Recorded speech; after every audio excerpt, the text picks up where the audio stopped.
Yeah, dude, it's not often that when I travel somewhere I go to the same place twice, but just the food, the cheap booze, it was completely worth the price of admission. But, you know what else is worth the price of admission, Adam? The next episode of the RVA Returners podcast, guys. We are back. We are back from Nationals. We are back. We took a week off. Well, didn't so much take a week off. We were on the Fredericksburg Turks Post-Nats podcast. Well, we kind of took a week off. Like, we didn't have the... I didn't do card of the week. Cactuar correspondence yeah, like a day shit, late. Did we? I had to recover. It took a lot of time, and I had to go back to work like almost immediately. So yeah. A lot of needed to rest after the jet lag. I am your host, Chris Adams. With me, as always, Adam Lane. Adam, say hi to everybody. Hello. Hello. So, yeah, we got a lot to talk about today. A lot of catching up to do. I know the jet lag had been kicking my ass this week. Dude, I haven't slept worth a damn all week long. It's been awful. It's been pretty bad. But would make that trip 1,000 times again. It was such a great time. But before we unpack that, because there's a lot there, we're going to get started with what we always like to get started with. And I'm sure you know what that is. Grab your cameras, get the teleprompter ready. It's time for the news.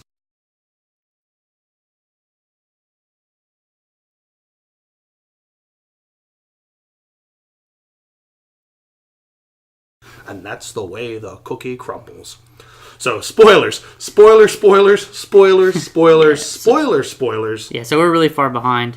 Boy, howdy, we are behind. Before the spoilers, though, the new promo was shown before we did, after we did our last. Oh, yeah, that's right. Just to touch on that for a little bit, because I know I have some feelings about it. I don't know if you do. Yeah, I do. I think it's weird. Yeah, I'm not mad at the card they picked. Mm-hmm. I like the card. I'm mad at the card they picked. Yeah, exactly. People are saying it's like a bad card. That card's really good. I'm sorry. And of course, we're talking about the Opus 4 Light Cloud, which was the promo in the Opus 4 pre-release kit. That's what bothered me. Because when I first saw it, I was like, oh, that has to be fake, because why would they do a promo twice on the same card? It doesn't really make sense. I mean, I get that like the other promo is not really alternate art or anything. It was just like a pre-release promo. Yeah, it had the stamp. It's just weird. Like, they could have chosen a lot of clouds to give that promo to, and I would have been fine with it. Mm-hmm. But they chose one that already had a promo number. Yeah, it's just weird. Then the art's okay, but I actually prefer the other art, to be honest. Yeah, I do too. I feel like this one just has a lot more negative space on it, and I feel like the art on some of these cards, which, you know, especially when we start getting into the spoilers, I feel like the art needs to be the centerpiece, and like on that particular promo, like it's kind of like off to the side, like half off the card. I'm like, this seems real meh. And I agree. I like the Dissidia art, because it is like more Dissidia art, right? Like when and this one almost looks like the Smash Brothers art. Mm-hmm. Honestly, like, I mean, that's what it reminds me of, anyways. But it's still like a Advent Children Cloud is what it looks like. No, absolutely. But I mean, I'm glad it's a card that's playable. Yeah, I mean, nice. It's super playable, and in title, it's ridiculously good. And it's crazy, like, you know, that's already coming in hot. Like, a lot of people haven't even gotten the Marsh promo yet. Like, the only reason I got mine... I think this is next month's promo. So that's next month's? Okay. I think Marsh is going to be this month, October, right? Mm-hmm. That's the month we're in. Yeah. So Cloud will be November. Okay, that's fine. I'm okay with it. Like I said, I'm okay with it, but I'm not okay with it. But, you know... the first spoiler that we missed, it feels like it's been a while since we talked about it. It's been a while. In chats and stuff. Yeah. It's Noctis. 3CP Earth Forward, EX Burst, 7K. Mm-hmm. When you receive damage, choose one forward. If you have received 6 points of damage, break it. So that's his EX Burst text. Yeah, that's his burst. So basically, his burst only works if it's the 6 point. Oh, yeah. When you receive damage, choose one forward opponent controls, Noctis. And the chosen forward deal damage to their equal to their respective power to each other. So they fight. Yeah, so it's like a Hecaton tree. Mm-hmm. And then for 2 Earth, 2 colorless, during this turn, the next damage that Noctis receives is 0. I think the card's excellent. And also the big thing about this one is this is the first time Square has introduced a buy a box promo. Yeah, I was going to touch on that too. I think it's cool. Although I'm not a fan that it's like 3 out of every 4 boxes. Yeah, I think the distro on that's a little weird. It's making people do weird stuff. Like, now you're going to see people like reselling it. It's going to be much rarer, which is, I guess, fine. But now you're given the opportunity for stores to do things because, like, it's contained outside the box. Yeah, and that's how it is with Magic. Like, it's like almost like like in a like a package. Like, so it takes like the luck. Like so, if you're gonna do like 3 out of 4, right now you're taking all the luck out of it. Yeah. Because now stores are either gonna give it to all their pre-orders, which is probably the fair thing to do. And that's usually I want to say that's how they should be doing it. Like, or they're gonna like be shiesty about it. But I hope no store does that. But there's an opportunity there for them to do it. There's an Whereas opportunity if it was in the box, they couldn't do that at all. Right. Yeah. But the good thing is, I'm glad, and this is not like what Magic has done the last few sets where the buy a box promo is not a numbered card in the set. Mm-hmm. At least this one, you can still get the card. Yeah, you can still pull it. Yeah. Right, you just don't get the full art, which the art's beautiful. Yeah. I will say, I think they should do all their promos like this. Correct. I think all of their promos moving forward should be full art. Because, I mean, when we played Versus, my biggest fan, like, the thing that I was the biggest fan of in the promos was, like, the extended arts. Oh, dude. And it was the same picture. Like, it wasn't like we got a new art. But it took up, like, the whole card, and the text was really small. Mm-hmm. But, like, you know, if you were playing a tournament, everybody knew what the card did. Oh, yeah. Like, I remember there was that one time, not to go off on a tangent because we got a lot of spoils to cover, I remember traveling to tournaments just because if you made top 8, you got Teen Titans Go promos. Yep. And I made sure I got my play set of 4, so I had to, like, I was like, oh, got to go to this tournament this week, got to go here. But at least with this, I think... Told you all that to tell you this. I think they should be doing full art promos moving forward because they're just so much cooler, in my opinion. Yeah, I like them a lot, and the art on this is really good. So yeah, fantastic stuff. But I think Noctis is a fantastic card. People have been talking about it for a couple weeks. Yeah, he is a legendary too. Yeah, I think he's great. Not a whole lot more to say that hasn't been said about that guy. I think he is just a beater. Yeah, and then the next few we actually like talked about on the Turks, but so we'll like briefly touch on them here. Mm-hmm. So the first one's Sarah, Ice Legendary. She's a 4 CP AK. Mm-hmm. When she enters the field, choose as many characters as Category 13 characters you control, dull them, and then her second ability is dull 2 active Category 13 characters. Mm-hmm. Choose one forward, freeze it. I think she's great. I think she opens up a lot of neat plays and a lot of neat control-y type of turns. Especially when you start playing like Ice Earth with like a couple of Flandets on the board, and she pairs very well with another card we're going to be talking about. I like her a lot. Yeah, I think she's really good. Obviously, like insane in title. Oh, yeah. I'm a little, and I said this on the Turks podcast too, I'm a little bit bummed that her name is Sarah. Yeah. Just because, like, the other Sarahs do, like, cool stuff, and honestly, like, the only one that sees play is the most bland one, which was just, like, discard. Yep.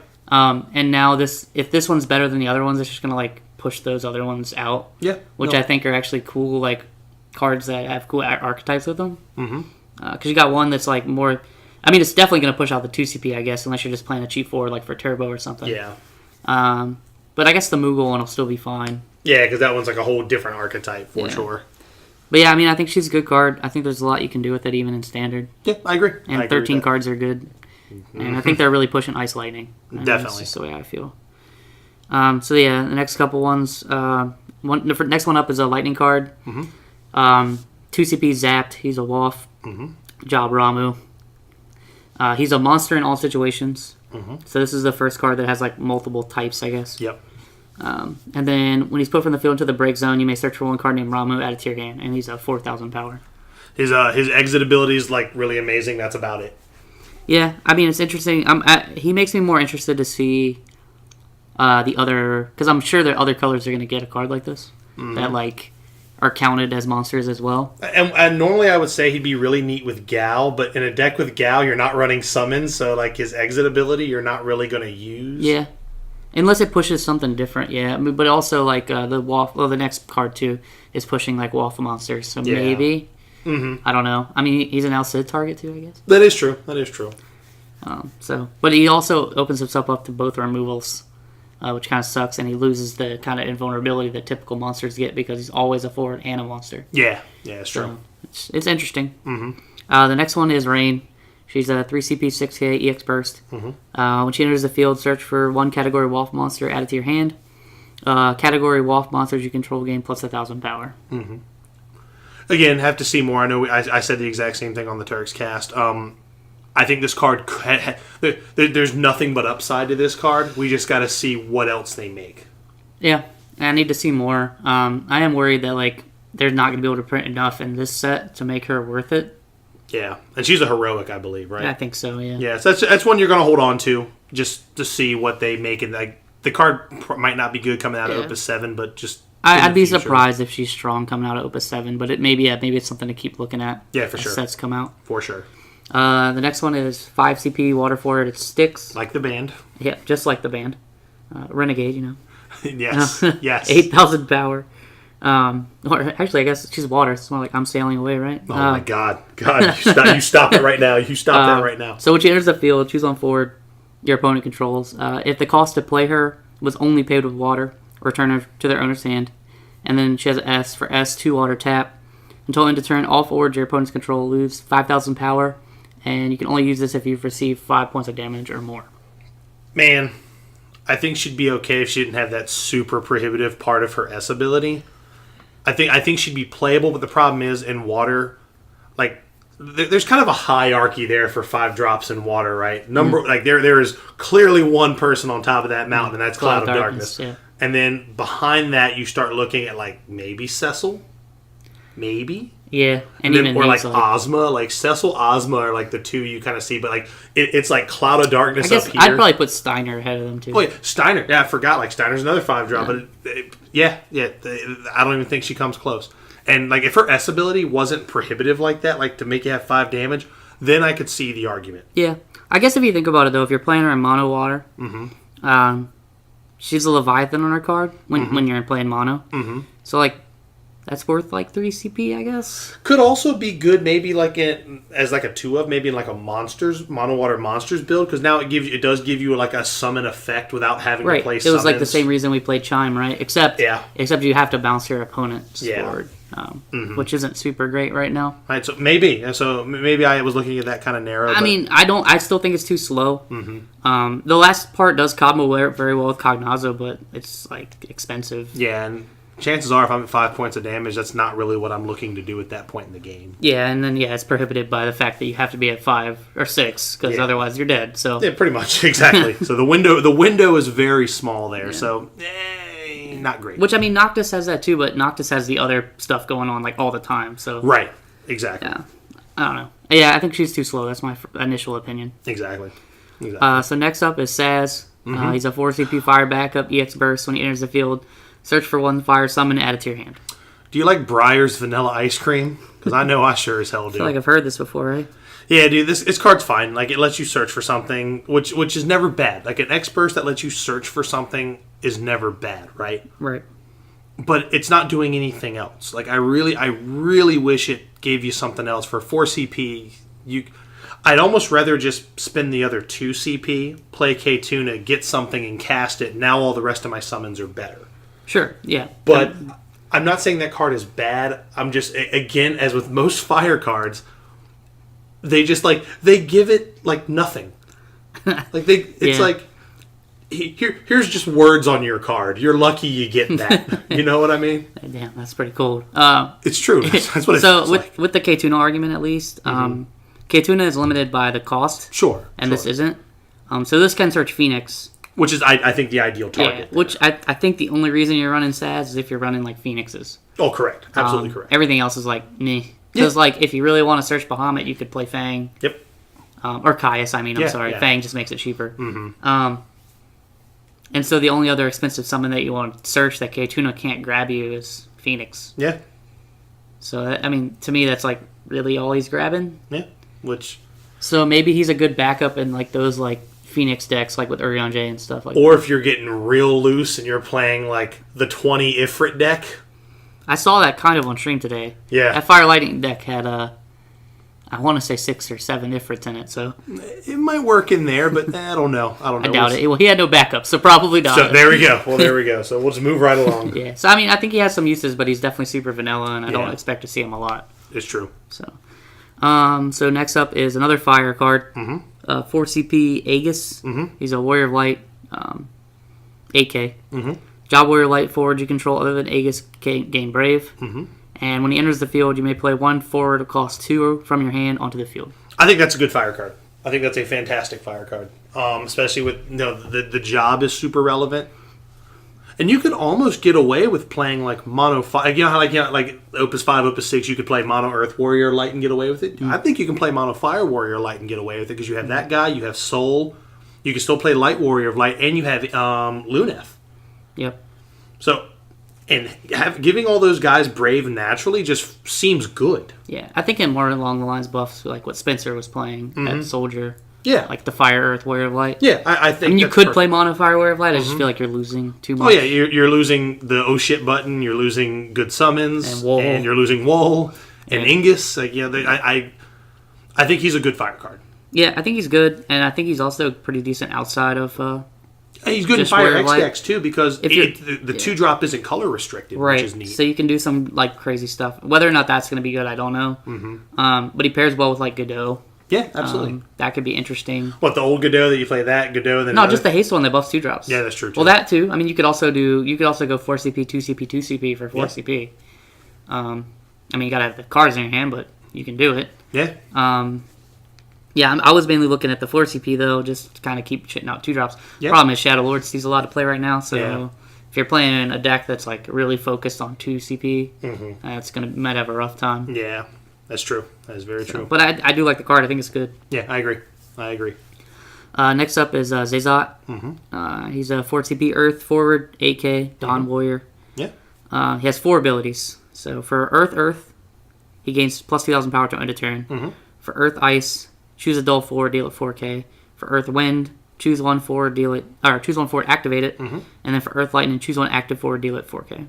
I think he's good. I think he's I could see him as like a 1 or a 2 of in a lot of different decks. I think him being a Dawn Warrior is good.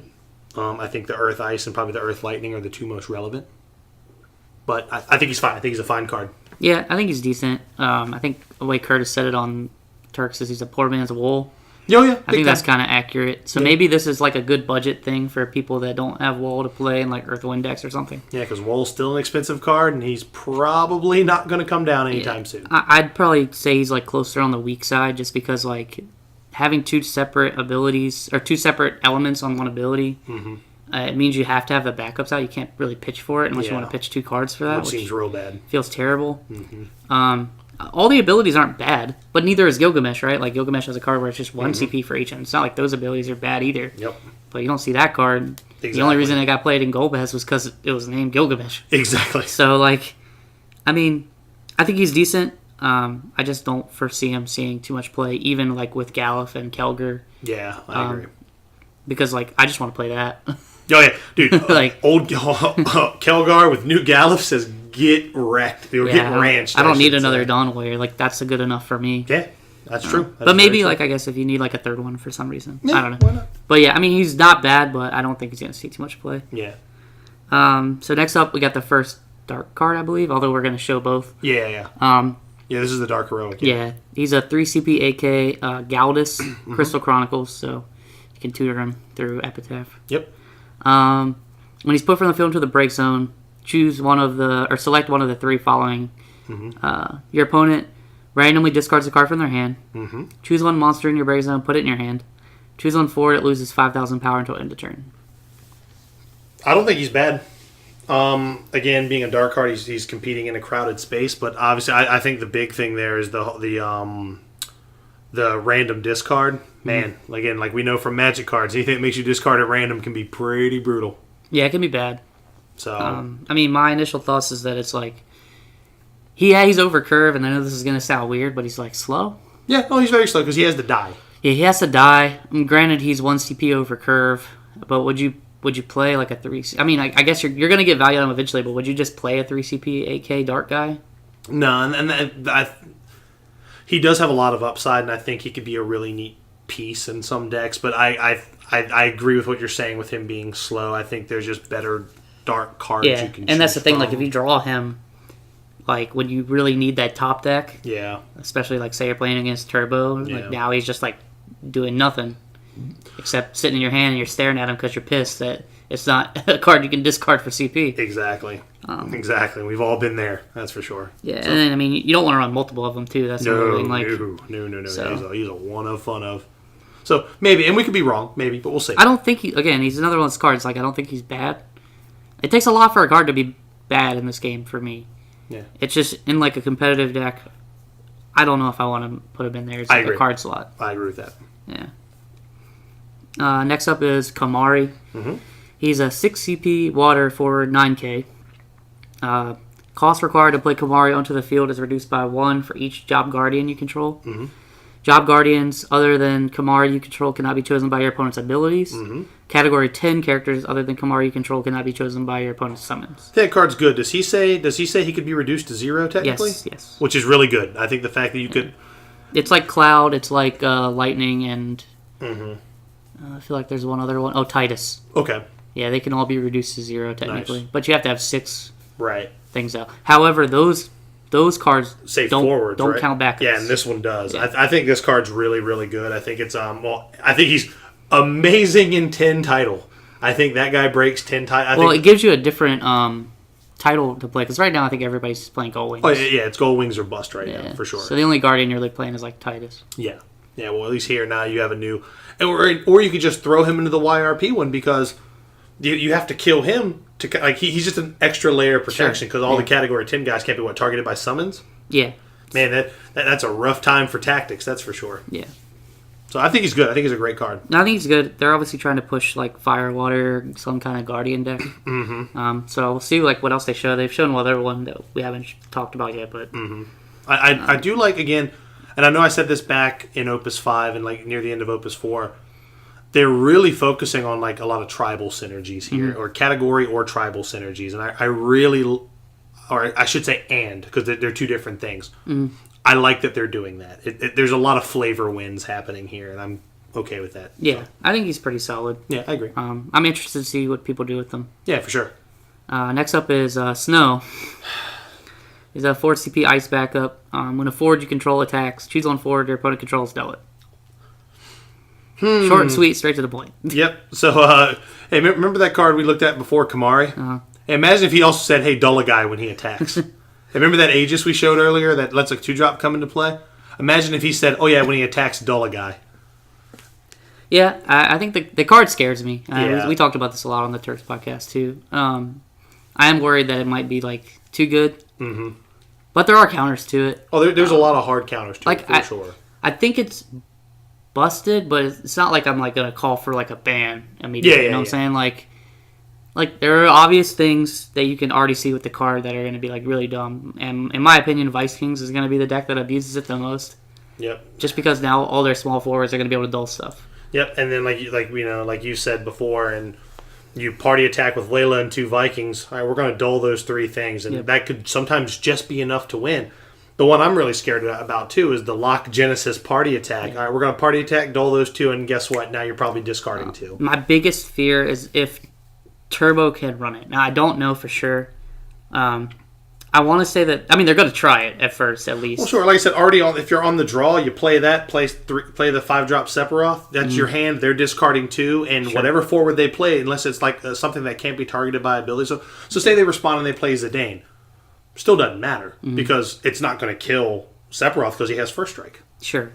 Yeah, but like you could also like there are still things they could do to you because you're emptying your whole hand to play 1 forward and 1 backup in Turbo. Right. And you only got 2 cards out of their hand. But you're on the draw as well, so they've probably pitched something to play. So sure. I mean, most people though just pitch 1 and play a backup. I mean, I'm talking like at the highest level. Right? Sure. And so you're not really going to get them for too much. I mean, you can still screw them over for sure. But like Adadaluma is going to shut that down immediately. For sure. Like Adadaluma plus anything else is probably just going to kill the Sephiroth, and then you're just left with Snow. Yep. I mean, they're going to try to run it. It's going to require testing for sure. It won't require too much testing, but like you'll know pretty soon if it's good enough. I feel like Earth X decks or just Earth, like Earth Wind, I think is the only like archetype that doesn't really have to worry about Snow. Yeah. Well, I think Mono Wind too. Mono Wind. Yeah, because they just activate everything. Yeah, or just play like backup Aerith or whatever. Yeah. Oh yeah, legendary one. But yeah, a ton of the answers are in Earth because I mean, obviously, the best thing to do about your play is just play Guy. Yep. And then they can't really do anything. Their top deck has to be Mateus. Oh yeah, absolutely. At that point, absolutely. So. But again, I think the card's nuts. I think it's going to see play in like every other deck, no matter what. Like anything that's running ice is going to probably consider this card. Right, and what scares me is there's a lot of answers for the card, but a card like this can force the game into like a very, like almost like into a bottleneck, right? Where it's like if you're playing this card or you're playing cards that counter this card, and I don't want the game to devolve into that. Yeah. I don't think it will, but I do think you're going to see a ton of this card, and in sealed it's going to suck. Oh, it's going to be like the best card to get in because it's a rare. Yeah. So it's going to be you're not going to have fun. Like they're going to potentially like pools are going to have 2 of this guy. Yeah. So they're probably going to see him like every game. Yeah, that's going to be most unfortunate. Yeah. So next card is Sin. I personally like this card a lot. I do too. He's a 9 CP dark card, 9K, Final Fantasy X. When he enters the field, break all forwards and monsters other than Sin. Sin deals you a point of damage. For S and 9, it's pretty expensive. At the end of your next turn, if Sin's still in the field, your opponent loses the game. You can only use this ability during your turn. I love control finishers, and I love alternate win conditions. This guy is both of those. And he's like, searchable, because you have Brother. Yep. I know the big thing people are already talking about, like using Ronzo Rage with that to try to abuse the win, the instant win, essentially. Well, your opponent has to do that, though, right? Because I think Kamari has to target. Does it? Opponents forward. Does it? Pretty sure. Or I thought it was just another forwards. But I don't know. Maybe I'm not 100% on that. But either way, the turn you play that guy, assuming you've got because if you're playing a control deck, you've got your 5 backups, you've got cards in hand. You play that guy. The next turn, you're going to have the 9. Sure. To be able to Sin or whatever. So I like the card, and just the board wipe alone minus him. Like I think that for a 1 point of damage, that is 1,000% worth it. Yeah, I mean. For me, I don't care about the special at all. Oh yeah, it's just cool. I've got he's a 9K, he's a 9 CP 9K. Like he shits on monster decks that go wide. Like you play that guy, they're in trouble. Like now they've got to put something on board. It's a better board wipe against Scions too, because now I have a forward out. Yep. I mean, now you can't break Yestola though. Yeah, she stays. Vincent stays. Stuff like that will stay. Ash Wrestler. Wrestler. You can tighten things. Yep. So there are ways to play around him that you can't usually do with Shantoto. But, I mean, it gives me an access to a second board wipe. Yeah. And index that I'm playing Shantoto in already. The biggest problem is he costs 9, and Turbo is a thing. Yep. So it might just be a dead card sometimes, which feels bad.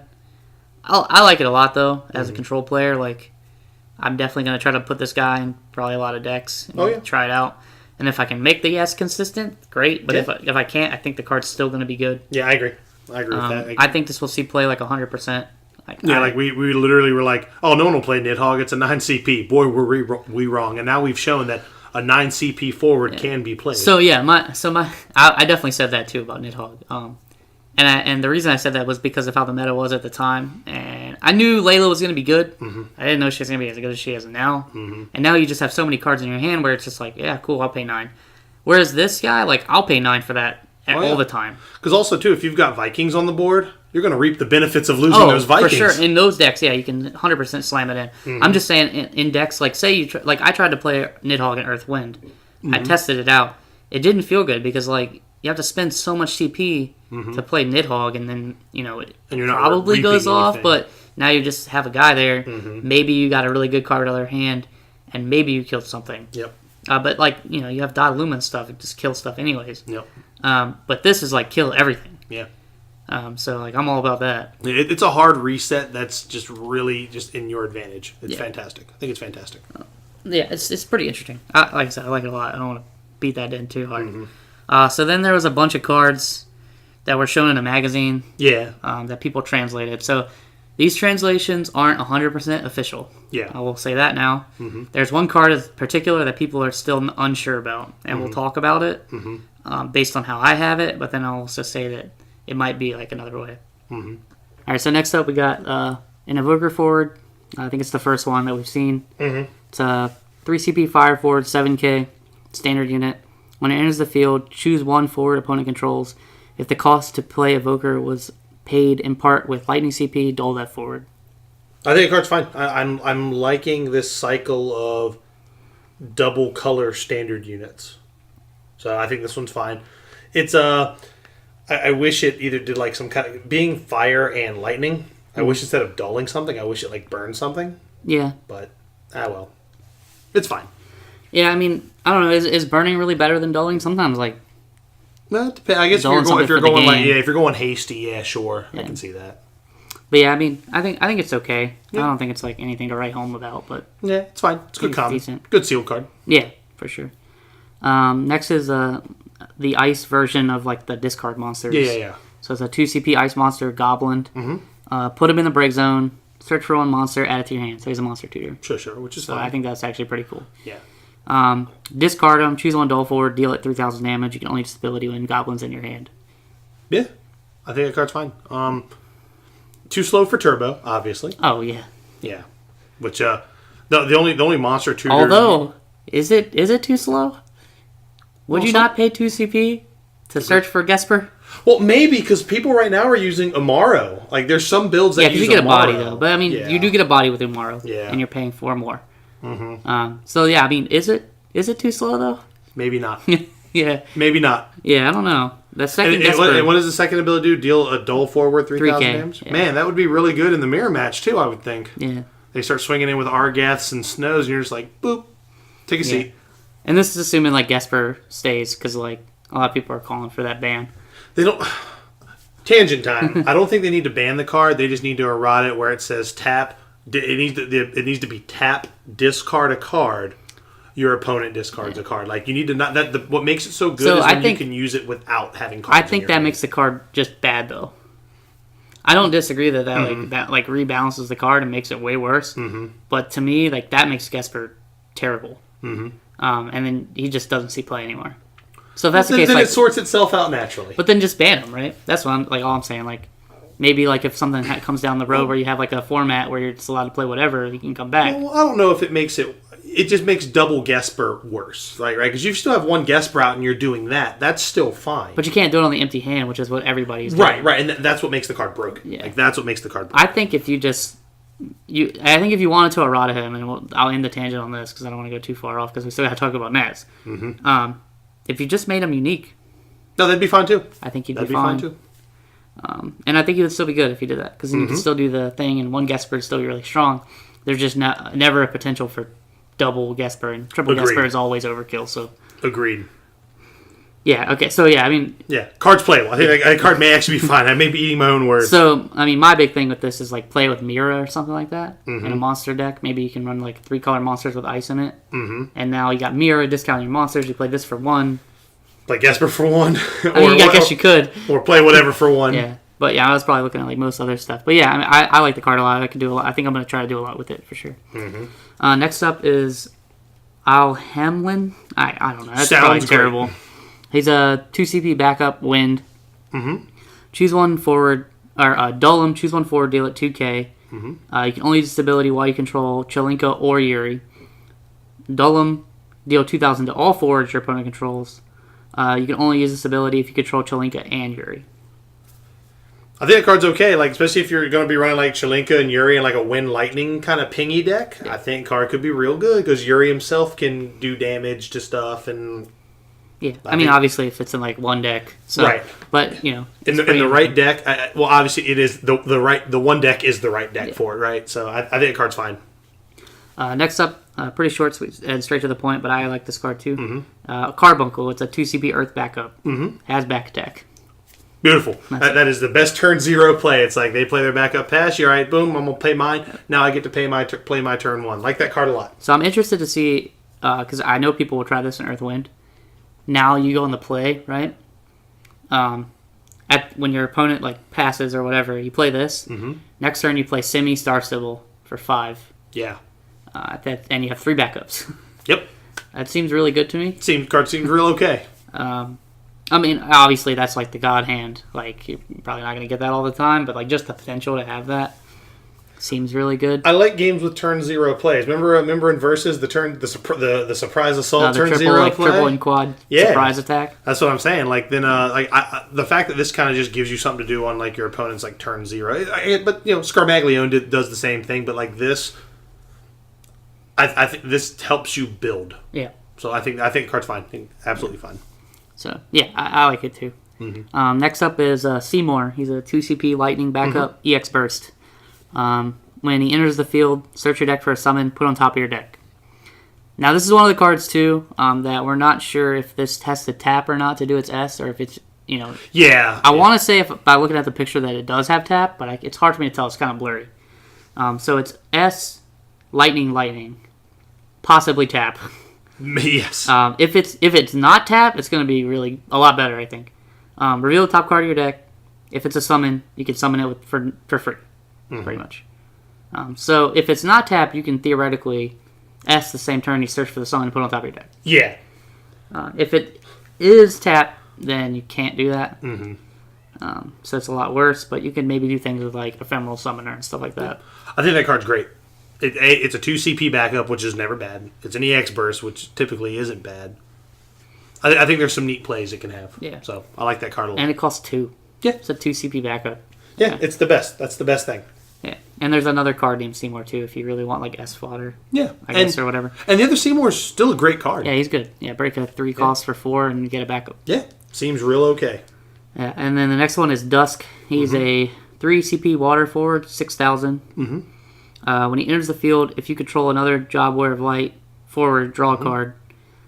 For Dull, for this turn, the next summon you cast is reduced by 1. Can't become 0. Yeah, I think that card's fine. I think if you're going like that Warrior of Light tribal, this is just a good like one of maybe just you splash it. You're playing it for the card draw.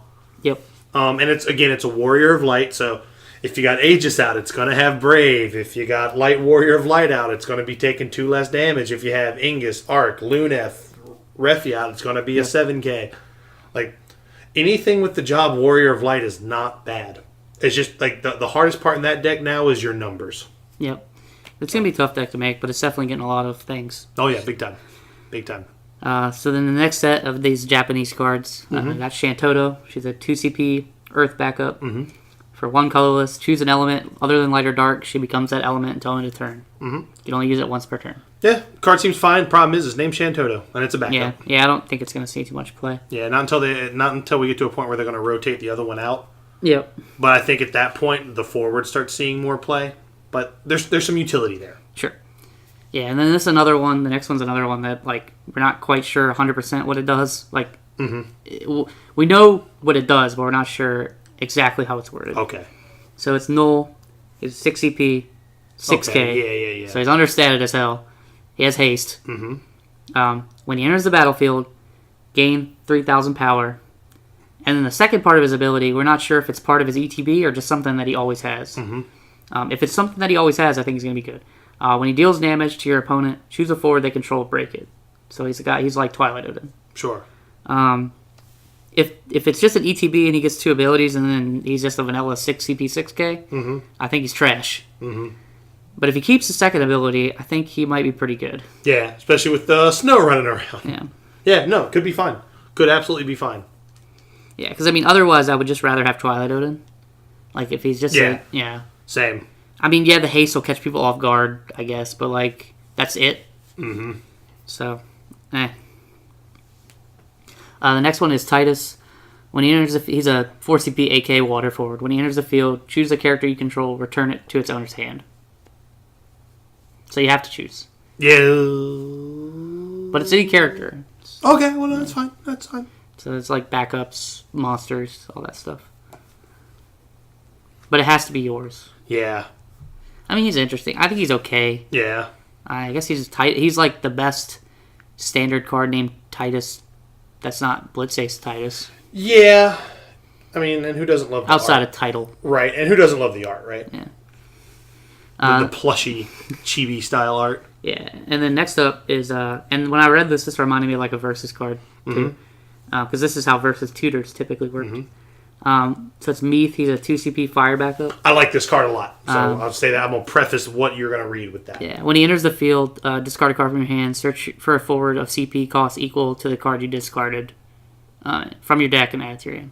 I like that card a lot. Like that does feel like a verse card, right? Like, and what's so good about it is it does help you, like say it's you have one of those draws, right? Where like you have that and you have a card, you have a 4-drop summon in your hand. Boy, you really need a 4-drop body on the board. You play that, pitch that, grab that. You know what I mean? Yep. So I think that card's really good. Yeah. I think it's good for like also helping you get the forward you want. Like what if Like, what if I'm what if I'm playing Mono Fire and I really want a second copy of Sabin to get that to get the Rising Phoenix off? Play that, pitch this 4-drop I'm not going to play. Let me grab that Sabin. Let's go to town. Yep. Yeah, it's definitely interesting. It is fire, so you got to play fire to get it. But you can search for any forge you want as long as whatever you discarded is the same cost. Yeah, I think that card's fine. I think it's a neat tutor, like a really neat tutor. And it's any card. You don't have to discard a forge to get a forge. You could discard a Bahamut to get a Sabin. Exactly. So it's pretty interesting. Yeah, I like it. It's what, a 2 CP? 2. Yeah, I like the card a lot. It's super playable. Yep. So the next one is a new Shiva. So it's a 3 CP Ice Summon. Choose up to 2 forwards, freeze them. If this was triggered by EX Burst, so it's a burst. Dole them also. That's pretty good. Is it as good as like the other Shiva? Like I don't think so. Right, that's the problem. I'd rather play the Opus 1 Shiva over this, just because like I always get the Dull and Freeze. Yeah. And then it's definitely not better than Opus 3 Shiva. Right, and also if I'm paying 3 for something. Now, granted, if you're going like full Shiva, like balls to the wall with like the Opus 4 Shiva. I'd still rather run the other ones. Right. And then, just stop at 9. And then the second half of that is when I'm paying 3 for an Ice Summon, I'd much rather just have Glacia. Yeah, exactly, yeah. Because then that one, I can dull and freeze anyway, or I can dull and discard, or freeze and discard. There's a lot more to it, so maybe. And then the last one in the set is probably the most exciting one for me. And people are already doing stuff with it, even though it's not out yet. It's a Zoo. Put Zoo in the break zone. Yeah, put Zoo in the break zone. Activate all backups you control. Discard it from your hand. Activate 2 backups you control. You can only use this ability while Zoo's in your hand. Blah blah. Yeah, apparently there's Matiski. Matiski already found an infinite loop with it. It's breakable. Like it's infinite if you don't have an answer to certain things. Right. And you can like infinitely mill. It infinitely mills you. Yeah. It involves Urion J, Zemus, the Moogle backup, any other 2 Moogle backups, I believe. Hope. So it requires some setup. It's a 2-color infinite combo, though. Right. You only have to be playing Wind Lightning.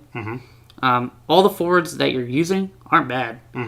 Like, I mean, Urion J, Zemus, Hope isn't they terrible. All see play. So. And then if they don't have an answer that turn, they just lose. Yep.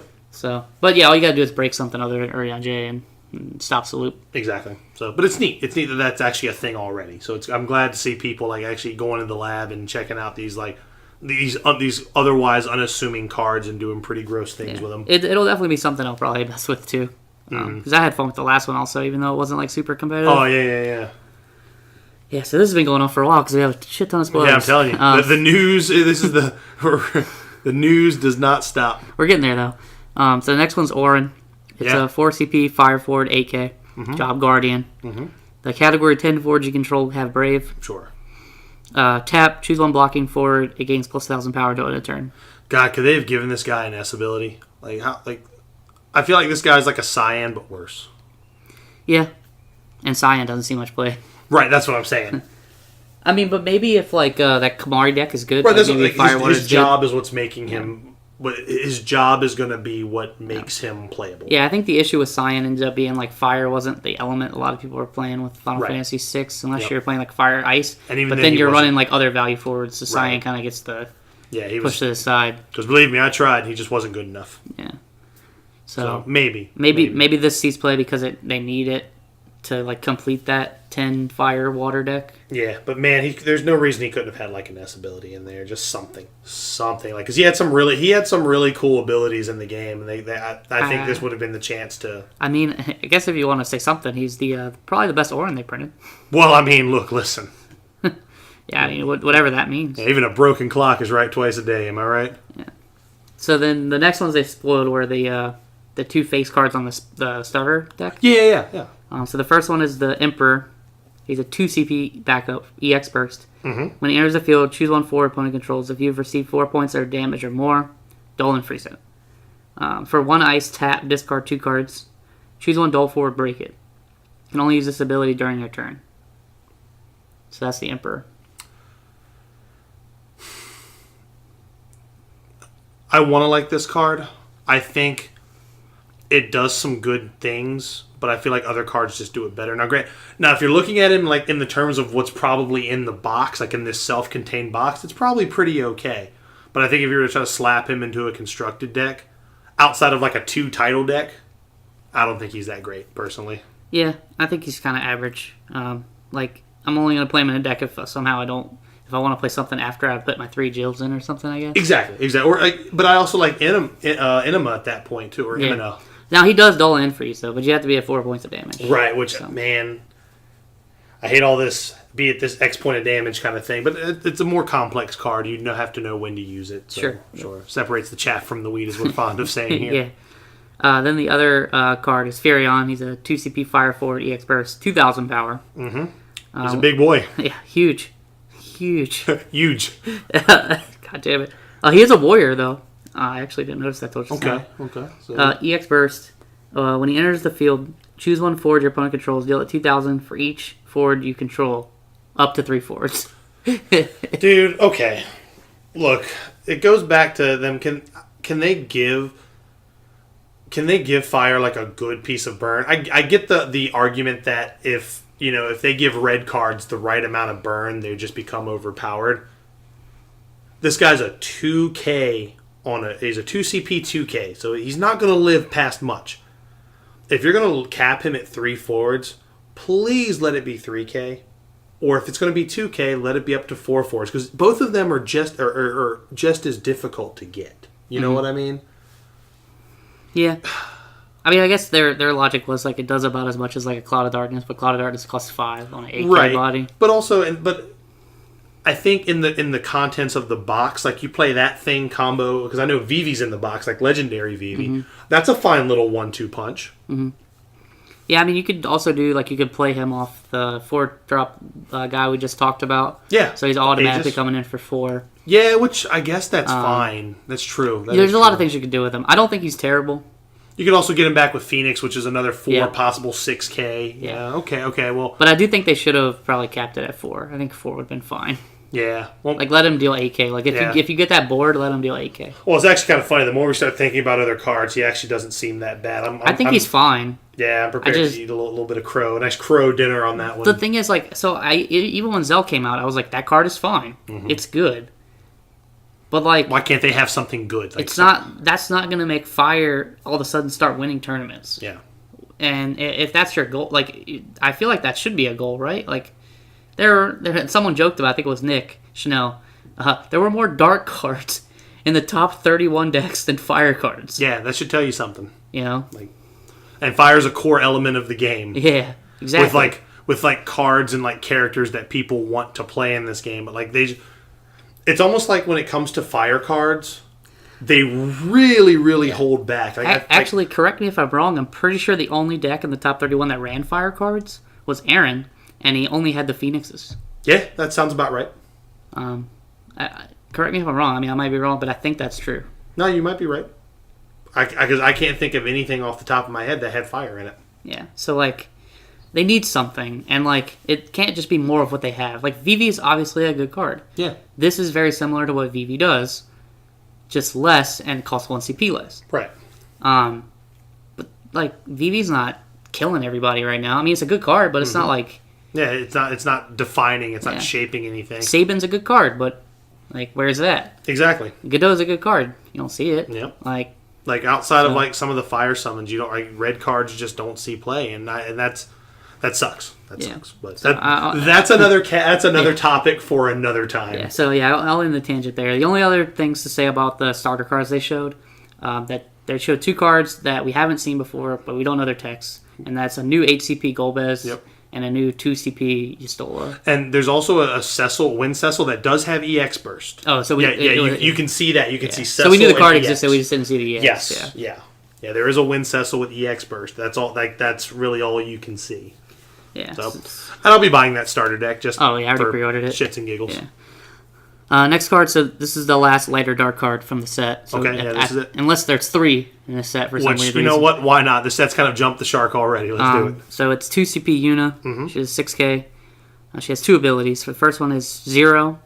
Reveal the top card of your deck. If it's a summon, you may play it for the cost and cast it. You can only use this ability once per turn. For 1, I think that's a 1. Remove 3 summons in the break zone from the game. Put her back in your hand. You can only use this ability if she's in the break zone. That card's good. I think it's better than people think at first glance. I know we've said, and Adam Duncan said it earlier today, and you did too. You can now play YRP out of Mono Wind. Yep. I think I like the fact that it kind of gives you a scry every turn to potentially So it's a little bit worse than a scry. You have to reveal it. Okay, but your opponent sees it too. Okay. I'm just saying, just to put that out. Sure. Yeah. But if it's like a summon that could really make or break things, or like a burst that could make or break things, it could be a deterrent from your opponent attacking. Mm-hmm. You can do it while your opponent's attacking. Actually, that's what I'm saying. So. It could be really good. There's a lot of neat stuff you can do there, because it could also be if it's not an EX burst and it's a summon that could maybe save you from dying. And all right, well, cool. Well, because they attack. Oh, it's a Diablos. Cool. I'll cast that and then I'll block. Mm-hmm. I think she's really, and she's over curve too. Yep.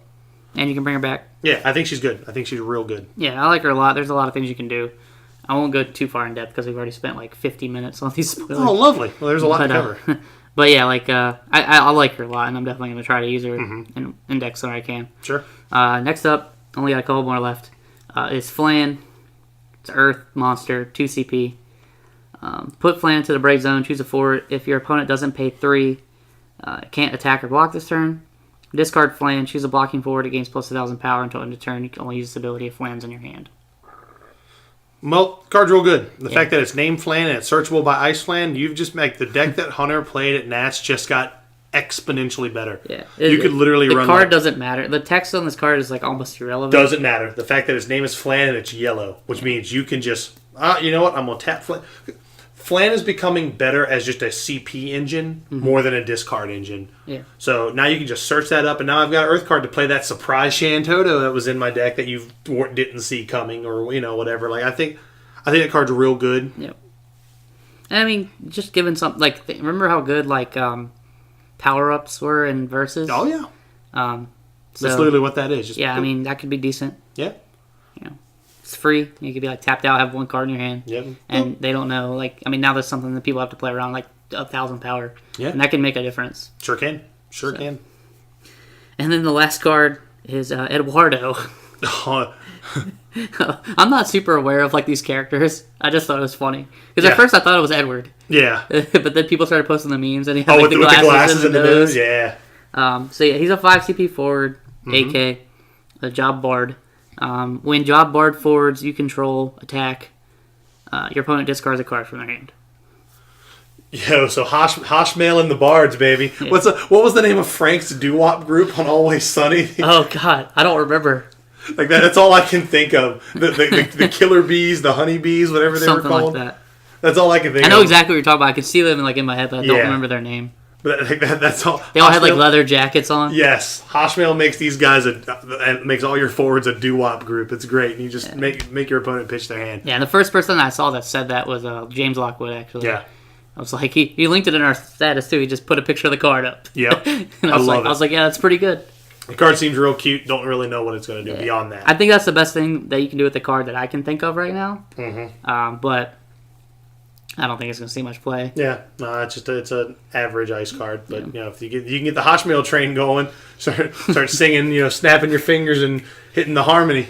Yeah, it'll be good. So then the last piece of news after the spoilers is they showed the Opus 8 starter decks. Yeah. So now we know we're going to get Earth, Wind, Final Fantasy VII, and Fire, Lightning, Lightning Scions. Final Fantasy 14. We don't know if it's Scions. We just know it's Fire, Lightning. Right. Well, the cover card does say Scions. So that's Lise, and she's kind of a Scion. Mm-hmm.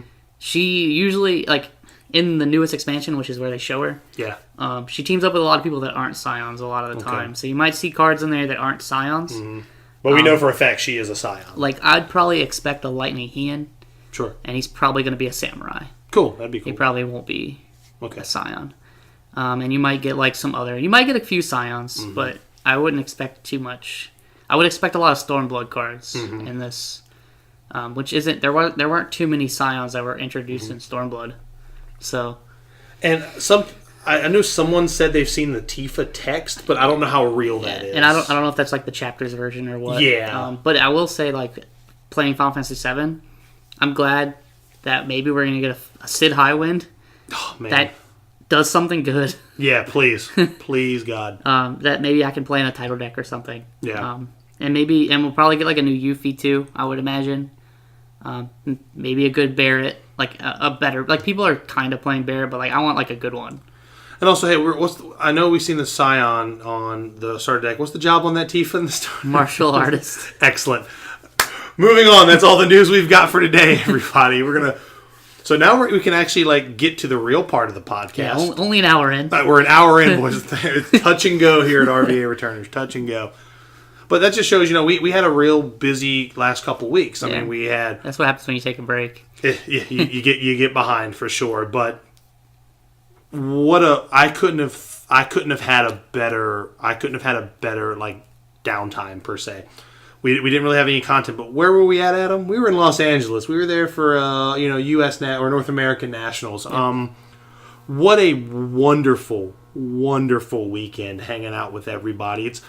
I feel like every time we go to these events, it's half card tournament, half just party with like friends that we don't get to see on the regular. It's the best part, honestly. It is, man. It most certainly is. We get to all play something that we like playing and then hang out afterward. Exactly, man. And it was a good weekend. Like, I had a fantastic weekend. As everybody knows who followed the story, my story, I went to the LCQ. And if you listen to the Turks podcast, you've heard a lot of this before. But I did go to LA to play in the LCQ. I actually had a really good day of cards. I chose Scions. I landed on, just a pretty stock Scion list. More heavy on the burst. Ended up going X1 in Swiss. My only loss was actually my stream match against Matt Rice. So, shout outs to him for playing an awesome deck and just really taking me to the cleaners. Made top 8. I was third seed going into top 8. Lost my match against another great human being, which, again, I give this kid all the praise in the world. Taylor Stanky. Really, really good kid, man. Really awesome guy. Really awesome, shooting the shit with him. And it was crazy. Like, after the match, right before the match started, he was like, "Oh, you're Chris Adams. You were like one of the only out-of-towners I was warned about in this tournament." And I was like, "Well, shit. Okay, so you're prepped. You've done. I've been downloaded." Mm-hmm. But no, the deck he was playing is really, really fun, and I've actually talked to him since, and we're playing. Like, me and him both are like on an updated version of it, and I can't wait to test it out at locals this week.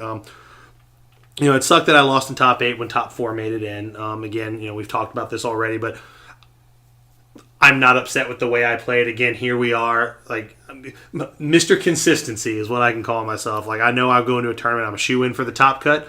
Might not win. Yeah.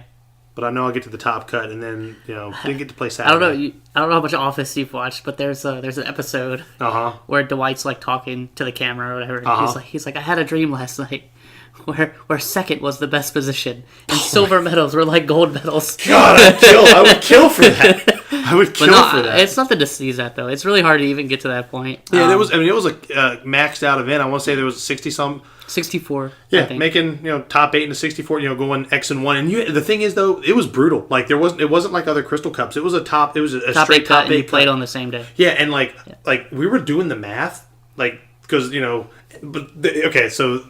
Not only was it rough that I lost in top 8, like me, Justin Jacoby, and Matt Rice, like we're all like, I saw that as I was flying. Dude, we're the boys. Like we were all like, okay, cool, and none of you got paired against each other. None of us got paired. So the thing, so when we were doing the math, like it should have only worked out for one X2 to make it in, and that was assuming Matt Rice would have not lost like his other, because he went X and 2, and if he would have not lost, like him losing really. Yeah. Kind of skewed the tiebreakers, apparently. Yeah, double losses matter a lot, too, when you're talking about math like that. So, the way it worked out was, like, we were worried Matt Rice was going to bubble on 9th, which would have just been so terrible. Heartbreaking. And, unfortunately, Greg Cole, man, he got, like, top 16. Yeah, he got top 16, which, man, again, if it was a top 16 cut, the dream would have stayed alive. But, so we're going into top 8. And when I go X1, I finish my last one. You can actually hear me on stream in the last round saying, "Judge, I got it." Yeah. I got it. Yeah, 7-1, baby. Let's go.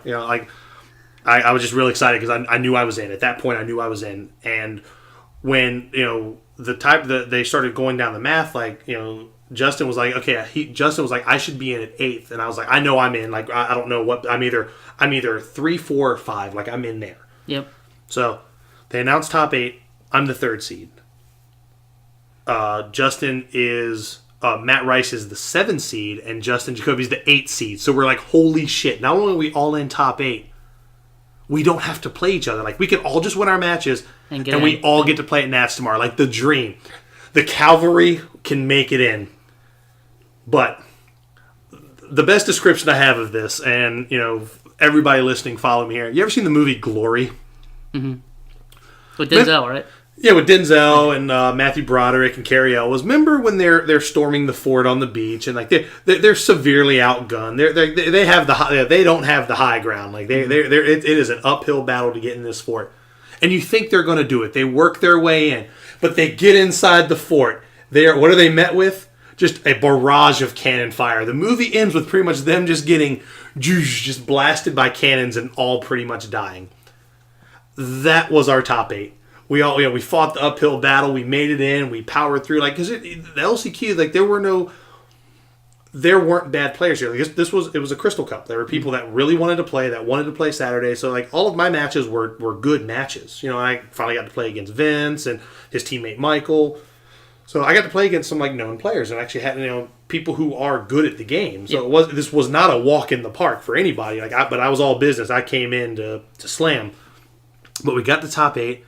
And then we all got paired with like our worst possible matchup, and we all just like, I got 2-0'd. I think Matt Rice got 2-0'd, and I know Justin went to game 3 because his quarterfinal match was actually on stream. But the journey ended there, and it was a tough pill to swallow. But like, I wasn't upset because once again I was like, man, like here I am again playing super super consistent, and I know.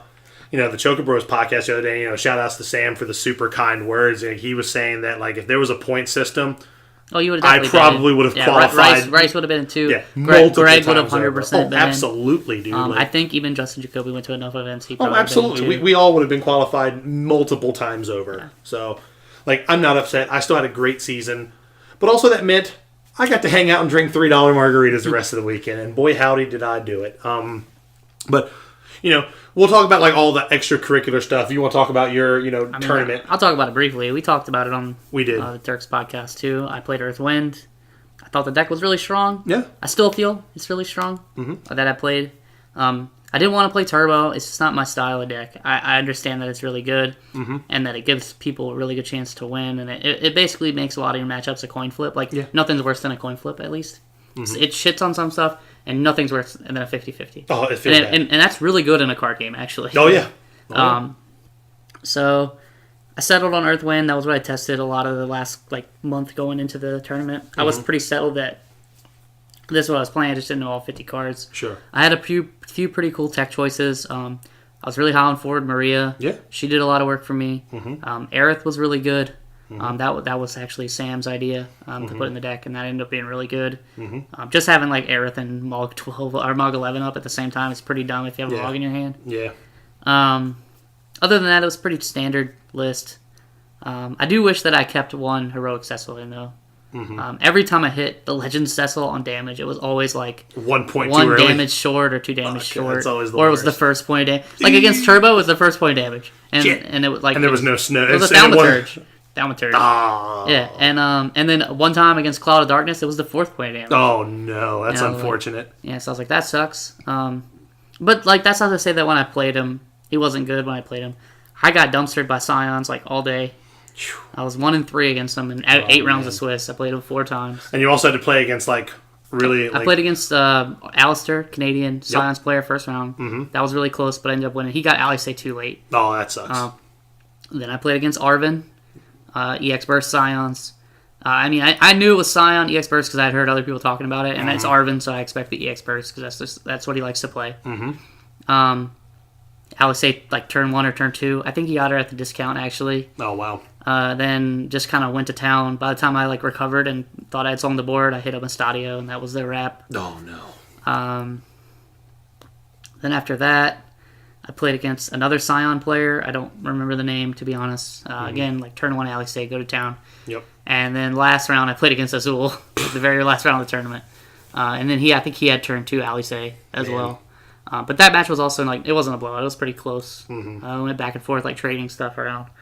Other than that, I played against a fair amount of Vice Kings. I played against Turbo once. And I feel like I probably could have won that, but I definitely made a misplay. But, I had a lot of fun. I played against a lot of good people. I could have played better, but... Well, and you got the sweet play, Matt. You got, Yeah. But, I didn't make it to day 2. but it was fun regardless. Mm-hmm. So I'm definitely going back next year. Oh, absolutely, 100%. And while the actual tournaments themselves were fun, I just enjoy. And then side events on Sunday, I finished second in the title event I played in. Sky Pirates all the way, baby. Yeah, I got third in the title event that I played. I lost to Sky Pirates. Yeah, and if I would have won, I would have played Joe. Yeah, it was on Scions.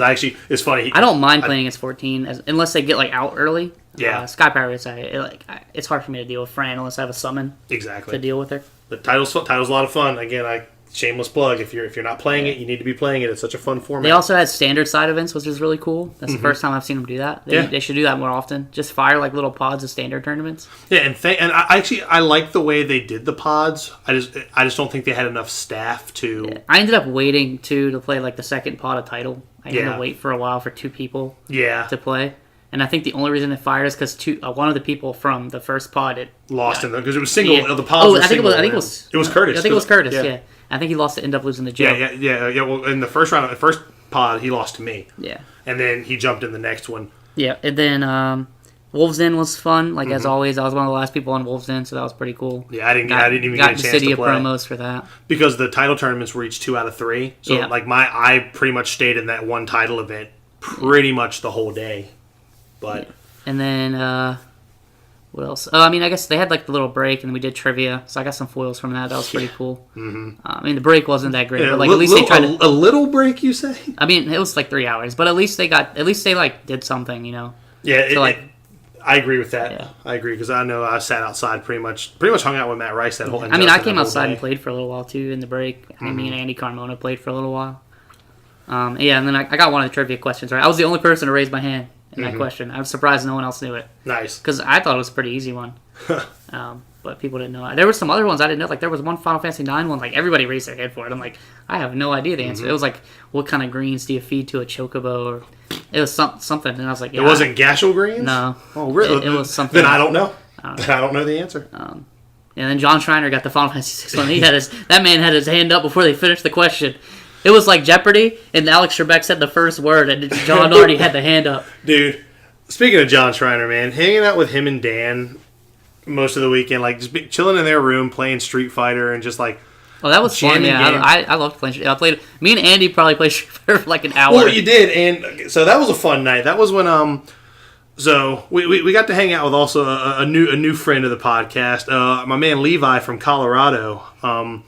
Because he approached me the day of Nats because he qualified for Nats. His story, he had to fly out to Texas to qualify because there was no scene in his area, at least not enough to. So, he was hanging out with us. We shot the shit throughout the day, and then we ran into him at the pizza place that we went to that night for dinner and beer. And I was like, dude, come back with us, hang out with us. And he was the MVP of the night. He was like, I know where the liquor store is at. Took us around the block and found us there, and we. Of course, it has to hold true. Andy and I have to have our wine social every time we meet up. But this time we went 3 bottles deep. It was a lot. And also that night, Cody, because Cody made day 2. He went 7-1. Went to day 2, and he had to play against Chris Lopez in the top match. And he came to me. He's like, Chris, I know you know Turbo. Let's practice this match. Well, we're. That was. I would have loved to have had a camera in there because I should have recorded some of it. I probably could have, dude. Because literally, I think after me and Andy, Andy had left, I'm just watching it. Me and Dan were playing title, and you're just you have no answer for this. I thought you were about to just shove Renault down his mouth. Oh, dude. We learned real quick that I loved Cody's deck, and he built that deck the morning of Nats, 9:15. So the fact that he went X1 with a deck he built on the fly, great job. Yeah. He had no answer for Renault, straight up. And, he wasn't playing enough Fistola, I think, was the big one. Right, I think he had 1 or 2. Yeah. But and Lopez's list had 3 Renaults in it. If you get through one, you're not getting through the second one. And if somehow you power through the second one, you Chris Jericho your way through the Rock and Stone Cold, you're not beating that third one. And there were just times where I would look at the board state, and keep in mind this is drunk Chris Adams. So he won probably 50% of the matches, which is normal for against Turbo. It's a coin flip. I was if that's what you can do against drunk Chris, you're probably not going to beat drunk Lopez. But he went to Lopez was sober. Right, and he won't be able to beat sober Lopez. Right, exactly. See what I'm saying? But Cody went 2-1. The match was good. Yeah. But like just straight up as we were playing, like I would just jam Renault and just like extend the hand, like flop myself across the table and extend the hand for the shake. We call that the Star Wars kid flop. We taught him about the Star Wars kid flop, and he'll never forget it. Nobody will forget it. No one else knows what that is though, except us. And that's the famous squirt squidoosh. Yeah. It was a good night. Like that was a lot of fun. Just hanging out, doing all this extracurricular stuff. Huge shout out to Irvin Diaz. Dude, I love Bunny Stasis. As soon as that game, I didn't get to play it, but it looked like a ton of fun. I watched a game of it. Like I watched it. It was Hunter was playing it. And I watched him like go around. I don't know all the rules, but like I kind of like started picking things up. It's kind of Uno-ish. Yeah, that's what it's like. You could skip people. Yeah. You could like damage other people by like stressing them out.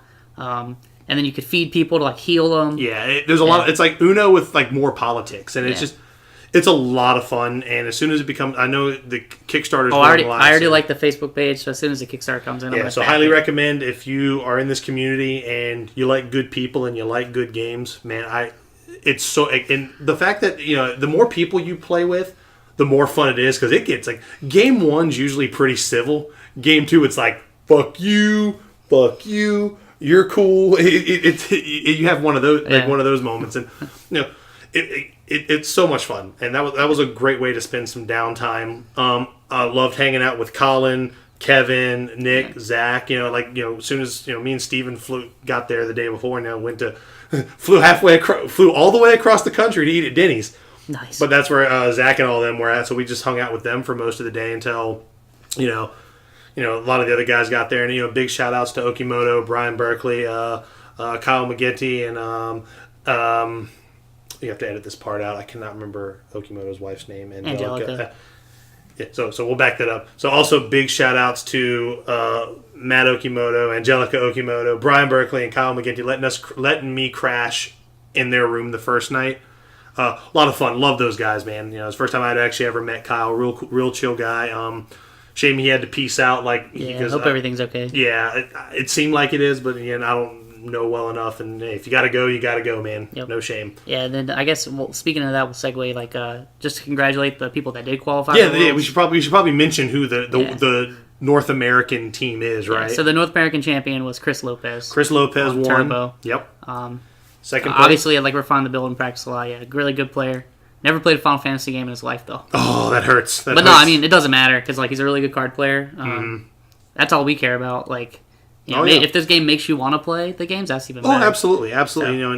Real good, just real good player. The deck, that version of Turbo is fantastic. And then Nathan Perez was second. Wind Ice. Right? Yeah, for the second year in a row. The only person that qualified for World's 2 years in a row. Yep. From America. Yeah, which is again, we're talking about the model of consistency. It's that guy right there. So big shout out to Nathan Perez. Yeah. Then 3 and 4 was David Cox, Chris Neal. Yep. And Chris Neal, big shout out to him. Remember the Cinderella story I was talking about? Yeah. He was the one. He played in the LCQ, made top 4 there. He was on Turbo, powered his way through, and now he not only top 4 there at the LCQ, he top 4'd here and is on the World's team. So, and then I believe real strong player apparently. Yep, for sure. And then I believe David Cox is on Earthwind. I believe so. Yes. Another strong player. I mean, it's a pretty familiar name. Absolutely. I've followed him pretty good amount. I'm a huge fan of his Carbuncle deck. Mm-hmm. Oh yeah, he made that. Yep. That's 100% him. Mm-hmm. I just copied it. But I like the deck. He always has really good ideas and really interesting views on certain cards. Absolutely. Then you had 4th through 8th. You got Hunter. Yep. On Ice Earth. Mm-hmm. Barely Earth. Yep. But it was still a good deck. I literally the first 2 rounds I watched Hunter play, I was like, oh, he's on Tempo Ice. I called it. And then it's like, Shantota, what? Yeah. Yeah, the ranch man himself. Big shout outs to Hunter getting that far, man. You were my dark horse pick to win it all. And you didn't let me down at all. Yeah, at all. Great job. Okimoto also on Ice Earth with his 17 one-ups. Yeah, also a big shoe in to win the whole thing. Yeah, great dude, great player. Absolutely. Then Jordan Dank. Again, we're talking another household name. Probably the coolest deck in top 8. Yeah, I agree. I agree. The Wind Water deck was super sweet. The Sid, it has Sid 2 engine. Mm-hmm. And then you got a lot of other things that you really like in Wind Water. Pretty cool deck. And then Jeremy Tonez. Yep, JT. Who I lost to in Swiss. So I'm glad at least one person I lost to made it there. Really sweet mono lightning list. Yeah, more like Freya. He runs Dragoons and stuff in there, right? He had Freya, 3 Freyas, 3 Estinians, 2 King of Bermesia. That's good. And then he was really doing interesting stuff with Freya. He'd threaten you with Magus backup because she has first strike and haste. and now you got now you got to be a 10K to block her, or have an in move out or something like that. Sure. But yeah, I mean, and then you got the usual suspects. You got Outfit, you got Adia, you got all that stuff. Yeah, really fresh take on Mono Lightning, which I like, man. Like this is a real strong 8. Like, and I think these are the guys. Like, and there's also a lot of, and this is just me from, I know Hunter's Magic background. Like, he's a smart player, and I think you have guys like, Jordan and Nokimoto, like, with their, from what, because I didn't know the name Chris Neal. Steven said, like, he, like, back in, like, Opus 3, like, he was a really strong aggro player. I mean, I think you have a good balance of, like, everything in this You do, and you've got some great deck building and, like, David great Cox minds. is an insane deck builder. Dude, that's exactly. Like, everybody on this list brings something to the table. Okimoto, I think, is aware of, like, every card in the game because he plays, like, 21 ofs in all his decks. Exactly. Hunter's just a great mind. Just a brain. Chris Lopez, obviously a great mind. None of these dudes strike me as the type that are afraid to pick a deck if they think it's the best. Like, they don't. There's no stigmas. They don't care. Like, so if they have to bring 3 decks, and Turbo's still the best, I'm sure they're going to bring Turbo. And absolutely. I think that's a good thing to have. Absolutely. Jordan, probably the best player in North America right now. Results don't yes. lie. I would say yeah. Because he also was undefeated in Swiss. Yeah, I mean the results don't lie, right? I'm not like dissing anyone else. Like the man won 2 Crystal Cups and top 8 at Nats. Yep, and also went undefeated day 1 of Nats. So like there's just we're talking about like all of these guys. We're talking about the model of consistency. Yeah, and then you got Nathan, who's a double Worlds qualifier. You got Jeremy, who made top 4 or top 8 at Gen Con. Kind of a dark horse, man. Like he's strong, man. Yeah. Don't sleep on that guy. Strong player. And then I mean you already said Chris Neal. So yeah, apparently from because Steven knew who he was. Like I this maybe I'm because I guess when like his name was more so out there, I wasn't playing the game yet. But he was like, Steven was saying on the drive home that Chris Neal was like the fire ice guy, like the early like Shulk fire ice aggro from like Opus 3, like that was his deck. He would just slam people with that. So yeah, I mean it's a strong team. I'm gonna be following Worlds. I'm gonna be rooting for the boys all the way. That's right, all the way, man. I think this group here can make the argument of North America could win the whole thing. Like I think these guys are strong. We just gotta see what the format is. No one knows. So right. So again, shout outs to all of them. Great job. Well, you'll get the North American spirit bomb behind you, and hopefully I know you guys. There's no hopefully. I know you guys will do well. If the rest of the world doesn't understand what ranching means, they will. Don't worry. That's probably true. Don't worry. And then we forgot about the one side event, the keychain side event. Oh man, people spent so much money on that. The best gotcha game of the weekend, man. Yeah, RB deserves a raise, dude. That man. Smart. From what I hear, that was his idea, and they were like trying to say, "Oh, they might not sell it," and then he convinced them to bring it. Yeah, probably one of the best ideas, dude. You bring randomness into a group of card game players. Well, not only that, and like characters that they all like. Yeah, you got people trading. We created like our own stock market. I don't know if you noticed that, but like, I tried to trade for Cloud, and no one would go Cloud for like 2. You had to trade 2. To get Cloud. Yeah. So it just became like a whole thing. I know I gave my Squall to I gave it to Colin Rupert. Yep. And then I gave you my Noctis because you said you wanted it, and then I kept the Sephiroth, and then Spencer was nice enough to give me by Vincent, and those are my 2 favorite ones. Yep. Because I know I gave Hunter I pulled a Squall. I gave that to Hunter. I traded a Vivi for a Vaughn. I traded a Furion for a Pinello. I got my Noctis from you. Well, actually, what it you was got Jonathan. From Jonathan gave me the and then I told him it was going to be for you, and he was like, "Yeah, just tell him it's for me." So actually, Jonathan gave you the. Oh man, what a stud! What a stud! And I think I have a Kuja somewhere. I can't find it. There was only one that was there that I really wanted, and I'm kind of disappointed I didn't get, and that's Edgar. Dude, there's an Edgar. There's a Balthier. I didn't realize. If I'd known there was a ball, I would have been just like, I'd have been reaching in there all weekend, man. There was a bunch. I only saw like 1 or 2. I know there was Edgar. There was Yuffie had one. Yuffie had one. I didn't see many of those. Ramza had one. I didn't see many of that. Yeah, I know Curtis got a Ramza. Yeah. Lightning. There was a Y'shtola in there. Yeah. There was a Garnet. Pretty much any character. There was a Setzer in there, dude. Yeah. I wanted the Setzer so bad. Yeah. See, like, look how excited we are just talking about this shit. Yeah. Okay. RB, if you're listening, please have the keychains at have that keychain bag at every single sanctioned event moving forward. It's the greatest idea ever. and it's the easiest $20 that Square can make. Yeah. It's so insane. Like, I want them all. Like, I have them like set up in my little trinket corner on my desk. I want all of them in that corner. Yeah, I put Sephiroth and Vincent on my keys. And I could easily just go on the Square store and buy them, but where's the fun in that? Yeah. Like, right? Yeah, I think, and then the last thing I want to talk about as far as NAS goes is the last dinner that we went to. Oh, the 40 deep we Korean rolled 40 barbecue? deep to Korean barbecue. We took like the group photo. Mm-hmm. It was a lot of fun. A lot of good. The food was good. The people were good. And that was kind of like our last hurrah before like we had to like go to sleep and then hit on the plane. Yeah, and again, man, like there was just so many people like to shout out, like, you know, Rice, Justin, Jordan, Jonathan, you know, Sam, Zach, shit, man. John, like everybody. Dan, Andy, Jonathan, like Alejandro, later geek. That's the best part. I think if you two are in the same room for like a good period of time, the world might explode. Oh, dude, well, you hear that? It's a date. Because we went to steak dinner like the first time we were there, and Alejandro had us rolling, man. Dude, man, oh man, like that's the thing, like. That's like not being able to hang out with them and like the Canadian guys. Like those were like two of my biggest. Like I didn't really get a chance to see them because like we kept getting. I talked to Jonathan a lot in between rounds. Like we would always somehow find each other in between every round and just kind of like talk through like what was happening, like and still how much fun we were having. Even though I think he did a couple of wins better than I did, but like neither one of us were really super confident about how we were doing. But yeah, well, and also big shout out meeting the West Coast returner guys. Yeah, that was awesome too. Can snap some pictures with them, and you know. I love giving hugs, man, and they love getting them. So it was just a good thing. And then meeting, you know, Vince and Michael and the Treehouse boys or Boys Treehouse, you know, getting to meet, you know, Azul, Arvin, all those guys. Like it was just really neat finally getting to like hang out with a lot of these guys. And there still wasn't enough time in the weekend to hang out with everybody. Yeah, I think Greg Cole said it the best. Was like.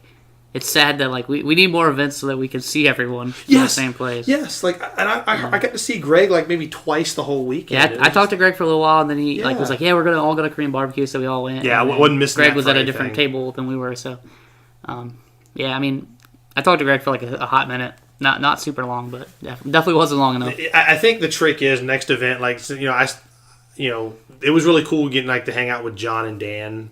Like, you know, chilling. Like, that was probably I probably hung out with them more this past weekend than I have since I've known them. I think that might be the play is like pick some people and be like, all right, look, we're going to be attached at the hip this week and we're going to hang out. You know, it was hard hanging out there. I mean, and there were some people we obviously missed. And next time, Irvin, Jordan, we will be playing some versus. I'm 100% playing versus. I don't care if I have to put proxy 6 decks. Oh yeah, we're doing it. We are 100% doing it. And then I saw RB play too. Like I was dude, like, what the heck? Dude, yeah, we're that's what it's going to be. Hotel room versus side events, winner take all, baby. And we're just going to drink some Crudwisers and some Crud Lights and just hang out, man. Like this was just such a great weekend and. You know, we could just sit here and tell stories and tell these inside jokes all day long, but, like, it's one of those things that if you play this game and you don't really, you know, I know not everybody can travel, right? Like, not everybody can do that, but, like, I recommend going to one. That's what I said, too. I told Ron and Colin that on Tuesday. Yeah, I was you like, gotta go. And they're already, like, all in, I think. I was like, just make it to the closest one you can. Yeah. I was like, you will not regret it, I promise. And you, if we're driving, you can ride with us. I told him that, too. Like we would love to have you all in the car, man. Like, just hanging out with everybody. And, like, there's people that want to, like, meet those guys, too, because, like, people know their names from, like, our podcast in our area. Like, they're good players. I think Ron and Colin could go to a Crystal Cup and easily make top cut. Like, I 100% with, like, beyond the shadow of a doubt think that they're good enough to do that. Yeah. And, like, just go. And this is for anybody out there. Just go. Regardless of what your skill level is at the game. It's not about being the best at this game. It's just about, like, do you like having fun? Yes. Yes. Then come to these events. And it's not like anybody and everybody will talk to you. Like, if you don't know, or maybe you're kind of introverted or shy and you don't like talking to people, man, approach me. I will treat you like you're my best friend, man. Like, and we'll shoot the shit and hang out, man. And like I said, it just too many people to shout out. Again, big shout out to Levi, man. Thank you for listening to the podcast. Thanks for hanging out with us, dude. Showing us the liquor store and just really putting up with our antics, man. You're a great egg, man. You know, keep it up. Just keep being you, and hopefully we'll see you around at other events. And Cody, next time you build a deck, have an answer for Renoa, and we can avoid all of that. We can avoid all the shenanigans. But So I guess we'll go ahead and end, this podcast. We've kind of drowned on for a little while, but again, great weekend. I can't say enough about it. Now looking forward, we've got there's a ton of stuff. Well, and we're all kind of feeling the post-Nats depression, right? I'm not. I mean, well, I am as far as like I don't get to see those people for a while, but like we've got a lot. I have a lot of work to do. Like it's even in the game, like stuff that we're doing with the channel and events that we're having. So I mean, like. We've got the East Coast circuit we're working on. Yeah, that's a big thing. That was a post that Andy Carmona made. So I was already planning on doing something for Virginia itself. Mm-hmm. And now that's kind of like... Well, and then also while we were at Nats, like Andrew Good approached like, hey, dude, count Philly in. And then Hunter and Ryan were like, well, count Game Theory in. So, my initial idea was going to be like, it was going to be a Virginia circuit, but we were going to give an invite to PA and an invite to North Carolina. Maybe like 2 invites each. But then everybody started being like clamoring that they wanted the full East Coast thing. So I was like, all right, I guess I'll push this to the side. Yeah. And I'll try to make this happen. And I've been putting a lot of time into like trying to get all the stuff ready for it. Okimoto's been a big help. Greg's been a big help. Because we're using a lot of the Meta Potion formula. That way we can have that East versus West. And we have like a big group chat going on with like a lot of TOs and a lot of people in the community trying to make sure like everything's happening that's fair and every place gets the same amount of events and. Yeah, so it's going to be a lot of process. I don't know how soon we're going to be able to announce it, but it's definitely in the works. Yeah, we got that. And then, even if you scale it back, we've got Opus 7 pre-release in a couple weeks. So next week, you and I are going to Distant Worlds, right? Yeah, we got Final Fantasy Distant Worlds. Cannot wait for that. It's going to be so much fun. I'll probably bring cards with me there. Yeah, probably. Just to see, because I think a lot of people aren't aware of the game still. Yeah. Then the week after that is the Cecil Cup, which is an invitation tournament in VA. Mm-hmm. Which we'll be streaming. Yeah, I'll be streaming that. Mm-hmm. Should be pretty fun. I think there's a Pauper tournament. I think there's a Standard tournament. Yep, and I think a draft as well. And also a draft. And there will be beer, so... Yeah. It'll be a 21 and up affair. Yeah, 18 to chill, 21 to spill. Yeah, but it should be fun. It's for Johnny's birthday. It's that weekend. So make sure you guys wish Top 8 Johnny a happy birthday. Then after that, we have the pre-release for Opus 7. Yep. I had to make sure I got the number right. They keep coming out with so many. And then we've got the Soldier Showdown. The Soldier Showdown number 3, which will be that first weekend of Opus 7. So it'll be Opus 7 Legal, which will be like the Wild West. Yep.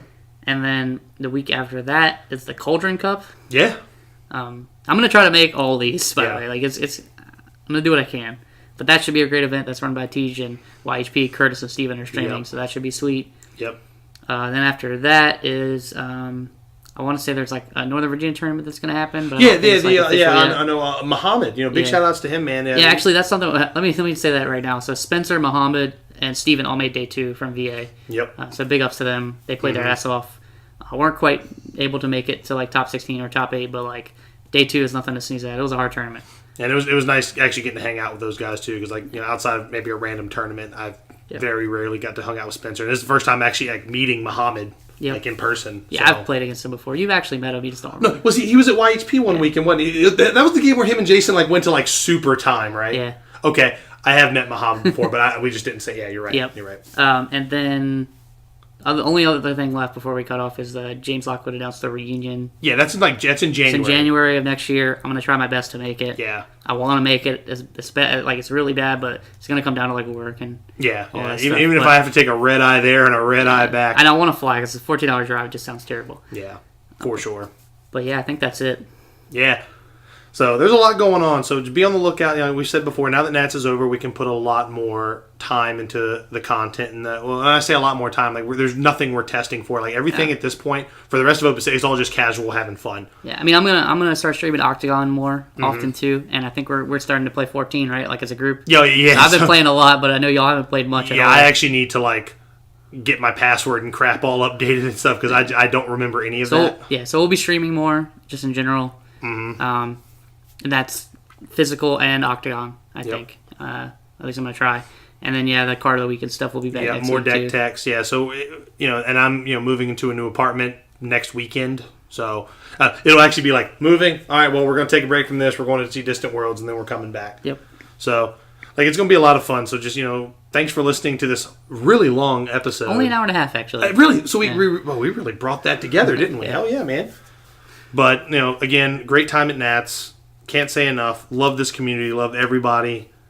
Just keep keep doing what you're doing. And big shout outs to Square Enix and RB for really giving us something that we enjoy, and RB just really making it all work.